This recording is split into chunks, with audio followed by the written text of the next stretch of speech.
Hello friends, இன்றைக்கி நம்ம பார்க்க போகிறது ஜப்பனி அனிமி சீரிஸான டோனிகவா சீசன் 1 எபிசோட் 8 தான் இன்னைக்குள்ள வீடியோவில் பார்க்க போகிறோம். உங்களுக்கு இந்த வீடியோ பிடிச்சிருந்தது அப்படின்னா லைக் பண்ணிட்டு அப்படியே மறக்காம நம்ம சேனலை சப்ஸ்கிரைப் பண்ணிருங்க. என்னதான் இந்த எபிசோட் நார்மலாக போய்கிட்டு இருந்தாலும் கூட இதுலேயும் சில கதை இருக்குது அப்படிங்கிறதுனால இதுக்கப்புறம் கொஞ்சம் கதை வேறு லெவலில் டிஃப்ரெண்ட்டாக போக ஆரம்பிக்கும். ஸோ கண்டிப்பாக உங்களுக்கு பிடிக்கும்னு நான் நினைக்கிறேன். சரி வாங்க நம்ம வளவலன்னு பேசாமல் இன்னைக்குள்ள கதைக்குள்ளே போகலாம். இன்றைக்கி நம்ம பார்க்க போகிறது டோனிகவா சீசன் 1 எபிசோட் 8. ஹீரோவோட பேரண்ட்ஸை மீட் பண்ணுறதுக்காக இப்போ அவங்க 2 பேரும் போயிட்டு இருக்காங்க. நாரா தான் உங்களுக்கு சொந்த ஊருன்னு எனக்கு தெரியாது அப்படின்னு ஹீரோயின் சொல்லவோ, இல்லை டோக்கியோ தான் என்னோட சொந்த ஊர், எங்கள் அப்பா அம்மாக்குமே டோக்கியோ தான் சொந்த ஊர், நாரால எங்களுக்கு யாரையுமே முன்ன பின்ன தெரியாது, எங்கள் அப்பா ஒரு ஆர்கியாலஜிஸ்ட், நாராவை தான் ஹார்ட் ஆஃப் ஆர்கியாலஜி அப்படின்னு சொல்கிறாங்க. ஸோ அங்கே போயிட்டு அவர் ரிசர்ச் பண்ணணுங்கிறதுக்காக அங்கே போயிட்டாரு அப்படின்னு சொல்லவும், உங்கள் அம்மா எப்படி ஒத்துக்கிட்டாங்க அப்படின்னு ஹீரோயின் கேட்கவும், நாரால நிறைய மான் கொட்டி இருக்கோ அது கூட நான் ஜாலியாக விளாடுவேன் அப்படின்னு சொல்லிட்டு எங்கள் அம்மாவும் அதுக்கு சம்மதிச்சிட்டாங்க அப்படின்னு ஹீரோ சொல்லவோ, அவங்களுக்கு என்ன பிடிக்குமா அப்படின்னு சொல்லி ஹீரோயின் கேட்குறா. கண்டிப்பாக பிடிக்கும், ஏன்னா இந்த யூனிவர்ஸ்லேயே அழகான பொண்ணு நீ அப்படின்னு சொல்லி வச்சிருக்கேன் அப்படின்னு சொல்லி நம்ம ஹீரோ சொல்கிறான். இப்போ அவங்க 2 பேருமே அவங்க அப்பா அம்மா வீட்டுக்கு வந்துருந்தாங்க.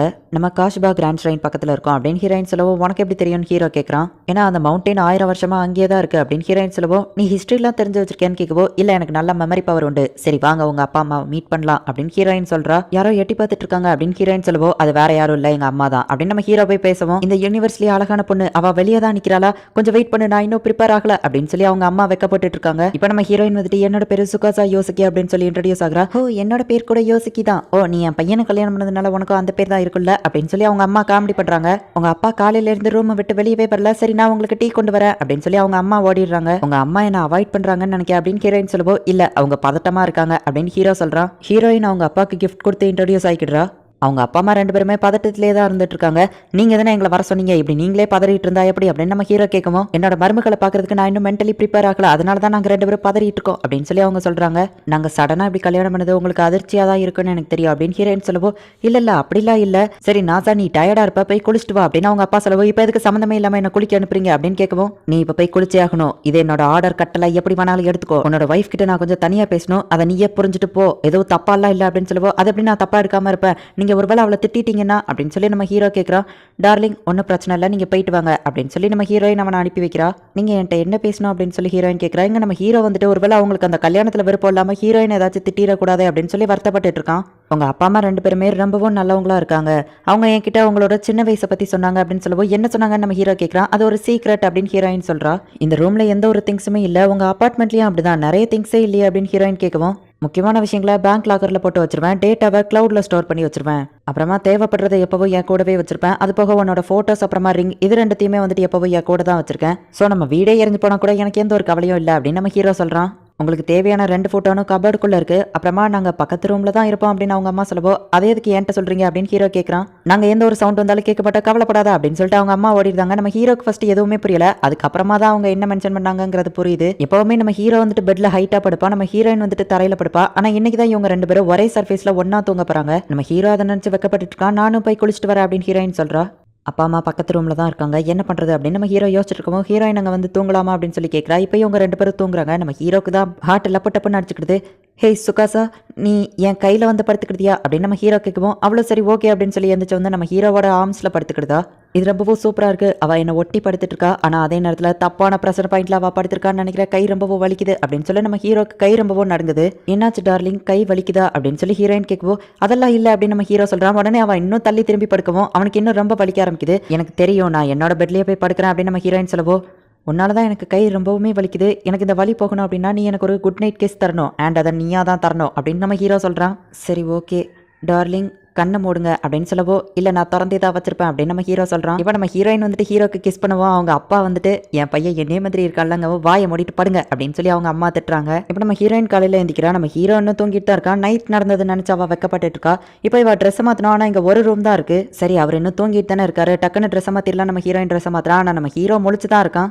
நான் முழிச்சிருக்கேன்னு தெரிஞ்சா அவளுக்கு டிஸ்கம்ஃபர்டபுளாக இருக்கும், ஸோ அதனால நான் தூங்குற மாதிரியே நடிக்கிறேன் அப்படின்னு சொல்லிட்டு நம்ம ஹீரோ தூங்குற மாதிரியே நடிச்சிட்டு இருக்கான். இந்த சன்ரைஸை பார்க்கும்போது எனக்கு பழைய மெமரிஸ் தான் ஞாபகத்துக்கு வருது அப்படின்னு சொல்லி ஹீரோயின் பார்த்துருக்கா. அப்போ அவங்க அப்பா அங்கே வரவும் குட் மார்னிங் சொல்லுவோம். ஓ குட் மார்னிங் மருமகளே, இன்னும் நாசா எந்திக்கல போல அப்படின்னு அவங்க அப்பா கேட்குமோ, அது எதனால நமக்கு காட்டுறாங்க.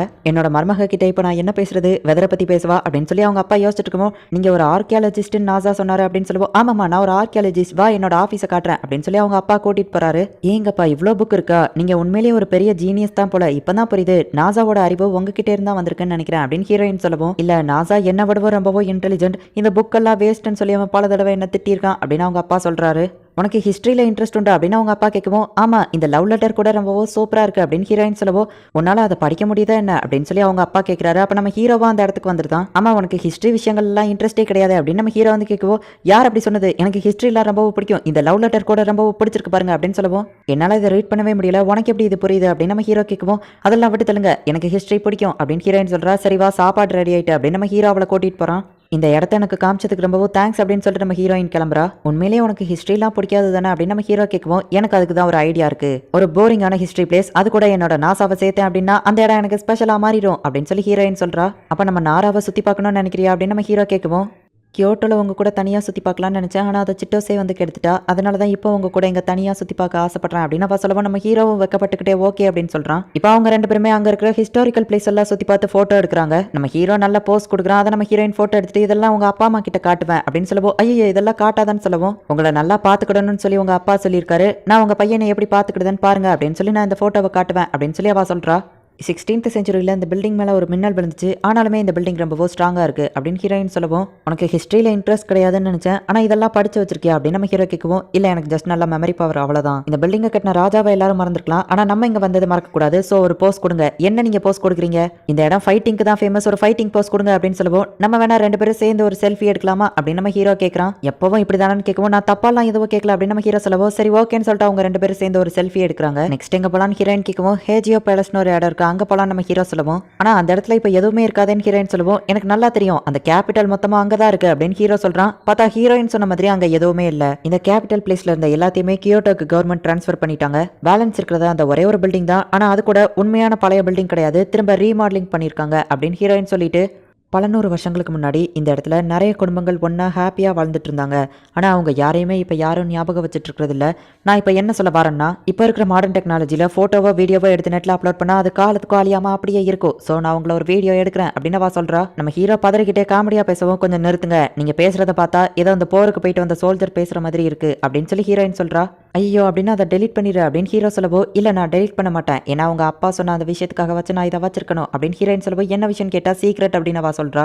ஆக்சுவலி அவங்க அப்பா நம்ம ஹீரோயின் கிட்ட தனியாக பேசணும் அப்படின்னு சொல்லியிருப்பாரு. என்ன பேசணும் அப்படின்னு நம்ம ஹீரோயின் கேட்கவும், உனக்கு ரொம்பவோ தேங்க்ஸ், ஆமாம் நீங்கள் என்ன பண்ணுறீங்க அப்படின்னு ஹீரோயின் கேட்குறா. என்னோட பையனோட உயிரை நீ தான் காப்பாற்றிருக்க, நீ மட்டும் இல்லைன்னா அவன் கண்டிப்பாக இறந்து போயிருப்பான். போலீஸ் எனக்கு கால் பண்ணப்போ எனக்கு ஒரு செகண்ட் உயிரே நின்றுடுச்சு, நீ மட்டும் இல்லைன்னா கண்டிப்பாக இந்நேரத்துக்கு அவன் உயிரோடவே இருந்திருக்க மாட்டான். அவனை நாங்கள் ரொம்பவோ பாசமாக வளர்த்துருக்கோம். இந்த மாதிரி ஒரு இன்டெலிஜென்ட்டான பையன் எங்களுக்கு கிடைக்க நாங்கள் கொடுத்து வச்சிருக்கணும். என் மரியாதை கௌரவம் இது எல்லாத்தையும் விட என் பையன் தான் எனக்கு ரொம்பவும் முக்கியம். அதனால தான் உங்கள் மேரேஜ்க்கு கங்க்ராச்சுலேஷன் சொல்கிறதுக்கு முன்னாடி உனக்கு தேங்க்ஸ் சொல்லிக்கிடணும்னு ஆசைப்பட்டேன். எனக்கு ஒரே ஒரு ரெக்வஸ்ட் தான், நான் உங்ககிட்ட கெஞ்சி கேட்டுக்கிறேன், என் பையனை நல்லபடியாக பார்த்துக்கோ அப்படின்னு அவங்க அப்பா சொல்லவும், எனக்கு இவ்வளோ மரியாதை கொடுத்ததுக்கு நான் தான் அவங்களுக்கு ரொம்பவோ தேங்க்ஸ் சொல்லணும், நீங்கள் என்னை ஏற்றுக்கிட்டதுக்கு ரொம்பவோ தேங்க்ஸ் அப்படின்னு அவ சொல்கிறா. இது எதுவுமே நம்ம ஹீரோக்கு தெரியாது. இப்போ அவங்க அப்பா என்னோட பையனை நல்லபடியாக பார்த்துக்கோ அப்படின்னு சொல்லவோ, கண்டிப்பாக அப்படின்னு ஹீரோயின் சொல்கிறா. இப்போ இவங்க ரெண்டு பேரும் டோக்கியோக்கு போகிறாங்க. நான் நல்லாவே என்ஜாய் பண்ணேன், ஏன்னா நீங்கள் என் கூட இருந்ததுனால அப்படின்னு ஹீரோயின் சொல்லவும், நானும் தான் அப்படின்னு ஹீரோ சொல்கிறான். இப்போ இவங்க டோக்கியோக்கே வராங்க. பார்த்தா நம்ம ஹீரோக்கு ஒரு ஷாக்கு, அவனோட வீடு எரிஞ்சு போயிருக்கு. இந்த இடத்துல இந்த எபிசோட் முடியுது. ஃபர்ஸ்ட் எபிசோட நம்ம எல்லாருமே ஜாலியாக தான் பார்த்துருப்போம். ஆனால் உண்மையிலேயே நம்ம ஹீரோயின் மட்டும் அந்த இடத்துல இல்லைன்னா நம்ம ஹீரோ கண்டிப்பாக இறந்து போயிருப்பான். நம்ம ஹீரோவோட அப்பா அம்மா உண்மையிலேயே இவ்வளோ கஷ்டப்பட்டிருப்பாங்க. நம்ம ஹீரோயின் மேலே இவ்வளோ மரியாதை இருக்குங்கிறதையே நான் லேட்டாக தான் ரியலைஸ் பண்ணேன். இந்த எபிசோட பார்த்ததுக்கு அப்புறமா தான் ரியாலிட்டியை அப்படியே சூப்பராக எடுத்து வச்சிருக்காங்க. அப்படிங்கிறதுனால எனக்கு இந்த அனிமே ரொம்பவும் பிடிச்சிருந்தது. உங்களுக்கும் இந்த அனிமே பிடிச்சிருந்தது அப்படின்னா லைக் பண்ணிட்டு அப்படியே மறக்காம நம்ம சேனலை சப்ஸ்கிரைப் பண்ணிருங்க. தேங்க்யூ ஃபார் வாட்சிங். Bye guys. நெக்ஸ்ட் எபிசோடில் மீட் பண்ணலாம்.